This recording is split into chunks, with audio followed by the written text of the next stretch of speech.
Okay, boys.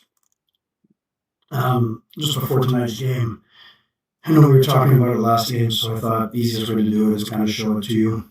Um, so basically, standard forecheck here of the 2-1-2. All right, so these being their defensemen here, and us being these guys. So a couple of things we can do. You notice I've drawn lines, and you'll often hear me say play inside the dots. And especially in the penalty kill, we like to stay inside this area. And this would, align with all the dots on the ice. If you're playing outside the dots, which we have a tendency to do in the offensive zone, and not get inside the dots, probability of scoring goes down. I wanted to run a couple different breakout scenarios for you, just so you get an idea of what I was talking about. So in the first scenario here, obviously, forechecker one is going to put pressure on this defenseman, okay? And F2 is kind of going to get into this area here, and he's going to read. And what we kind of want to do on this, just to keep it simple, is if we go D to D, and this defenseman has the puck, there are a couple of things that we can do. Basically, what we've kind of created here is a 3-on-1. So the center's in the right position, all right? You basically have 1, 2, 3 going against 1. So there's a couple of ways to manipulate this, and when we get to practice, we'll get better about it. But one of the things you can do as a defenseman is you can get outside the dots. And by this, I mean, once you've taken this pass, and assuming this is a left-hand shot, which I think 4 of our 6 defensemen are, as it comes this way, what you want to do is you want to draw F2 over to you. And as you're moving this way with the puck, what you'll see that does, if your center stays low, all right, he thinks you're going to go here with the pass. He's trying to block it off. That's what we want. We want to draw F2 over as far as we can. If we go back, but you really notice the nice pass defense is here, right to the center. All right, in centers, this is why we tell you to stay low and swing. Don't be in a hurry. Be below the wingers. All right, so while this pass is being made, and we assume that we're going to break out on this side, and we talked about this last week, what we've been doing is having the wingers run straight up here, or the wingers running straight up into here, which is great, but against better checking teams, these guys are just getting up here, we're not getting them the puck. So what I talked about last week was the right winger now cutting across here, all right?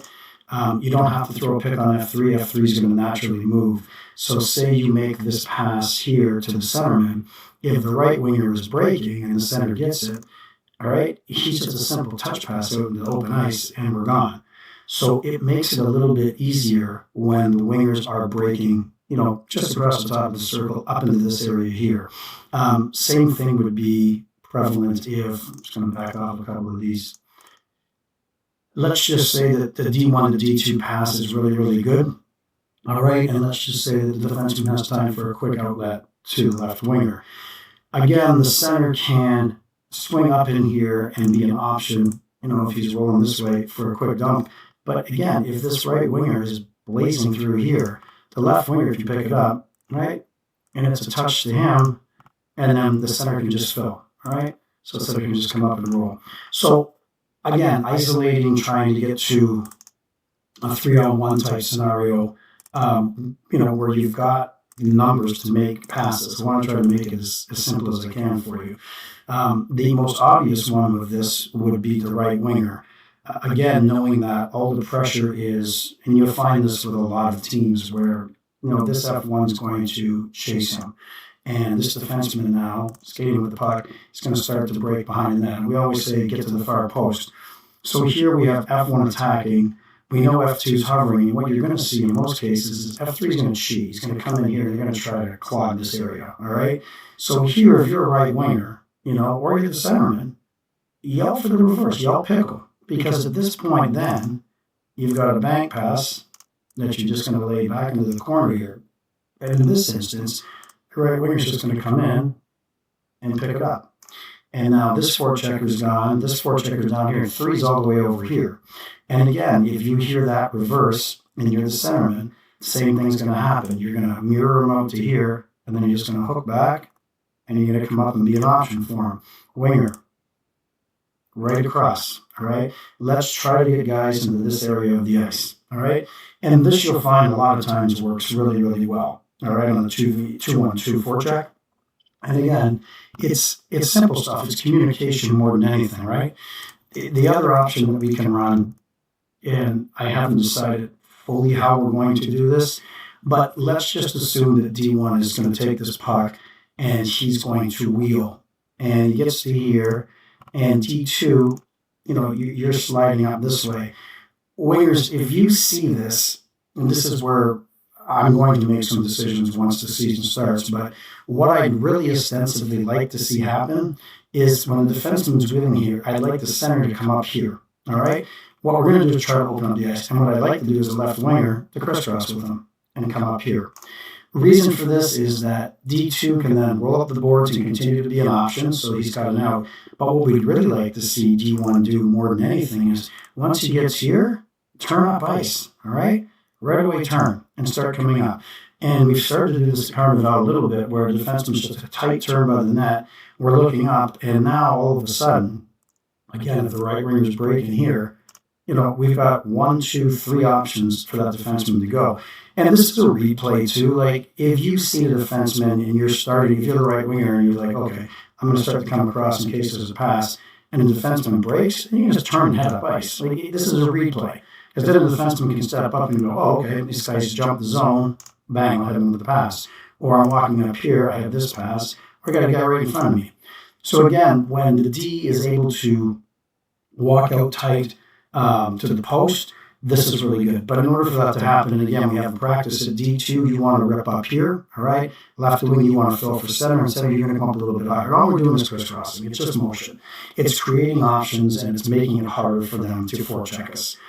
The other thing that we will get to, and I know that it's a little bit on the gutsy side, we haven't practiced it, but again, in this particular play where, you're going to skate with the puck, all right, and you get to about here, and you've drawn this guy, and let's just say he's, let's say F1's like right on you, okay? And you're going to just go, okay, I got to get rid of this. So you're going to throw a pass to your partner, all right? The other thing that we can do is, depending on where the F2 is, once you've made that pass, sneak back up here. The forechecker is going to go by you. He's going to chase behind the net. F2 is going to come here. D2, if you get this puck and you can get out above the goal line, and it's safe because this guy's starting to maybe, let's just say he's trying to take this pass away from you. So let's just say his stick's leaning this way. The other pass to make, as gutsy as it looks, is that one. Again, you're giving it to your partner, and then you're getting out behind the forechecker. So once you make a pass, people generally forget about you. So you sneak up here, right? Your partner comes out, dishes it right back to you. And again, wingers, you see that pass and you told the right winger you're going to break that way, and it comes back. You're just going to turn and shoot your out. That's all right. Get back over here. If you're the centerman, then you see this, you're going to turn, you're going to hook back this way, and you're just going to fill middle, all right? And if you're the left winger, same thing. You're going to start breaking towards the middle. So there are 3 or 4 options that you can use. And again, we will get to these in practice in August and September when we start. But I just kind of wanted to give you guys an idea that, there are touch passes that can be made. There are reverses that can be made. There's a step out and throw it back, all right? There's the D wheel where we come right up, all right?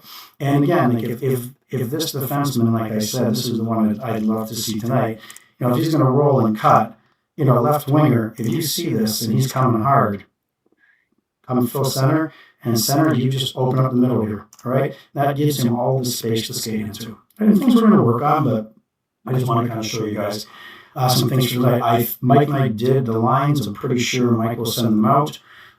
We got 2 or 3 guys coming in to fill tonight that were short, but look forward to seeing y'all at the ice tonight. And again, if you have any questions on this, as always, just come grab me. All right? Talk to you guys soon.